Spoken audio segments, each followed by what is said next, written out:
Your phone lights up. You freeze.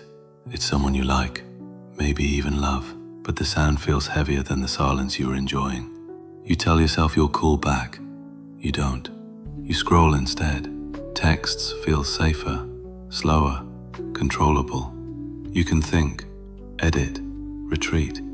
A call asks for presence you don't always have on demand. That hesitation isn't laziness or rudeness. It's physiology.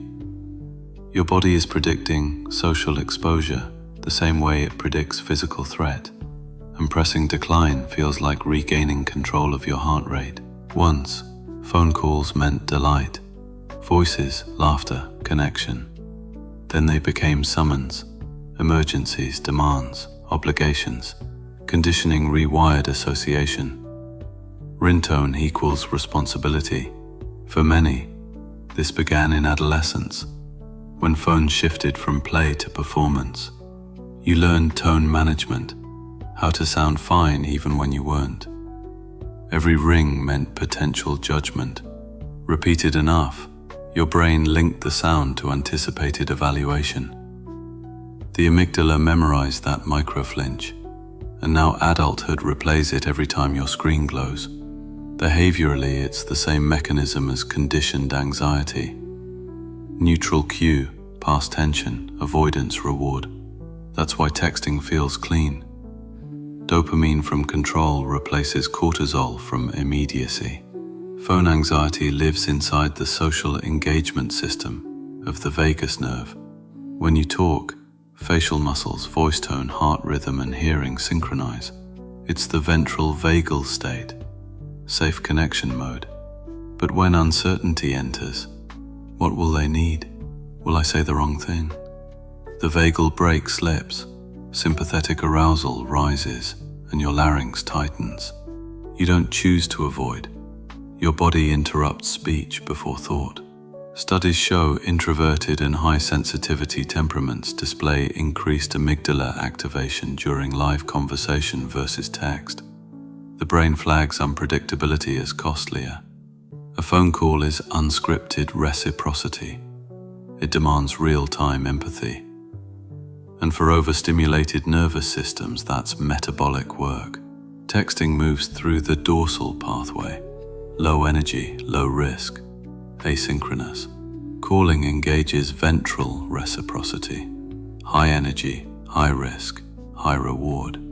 Your avoidance is the body's energy management algorithm, not a moral flaw. Still, avoidance carries story. The brain hates gaps, so it invents reasons. I'm introverted. I just prefer texting. I'm busy.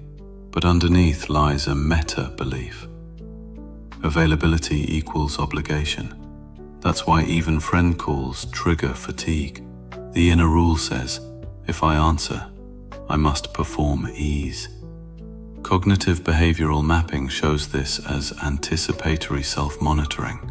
Your prefrontal cortex rehearses tone, words, laughter, before the call even starts. By the time you answer, you've already run the conversation in simulation. Of course you're tired. You already lived it once. Texting lets you dismantle that loop. One message at a time. No spontaneous mirroring required. Yet total avoidance feeds another distortion. Catastrophic inference. You start assuming closeness can't handle silence, so you isolate to protect connection. Paradox in full bloom. Avoidance is just the nervous system's way of saying, I haven't felt safe in unpredictability for a while. To heal it, you don't force yourself to talk more. You train safety signals back into the voice loop. Start small. Answer one call where outcome is known. Logistics, not emotion. Notice how your breath shortens, then lengthens again. That exhale is the vagal brake re-engaging. Body proving presence can coexist with calm.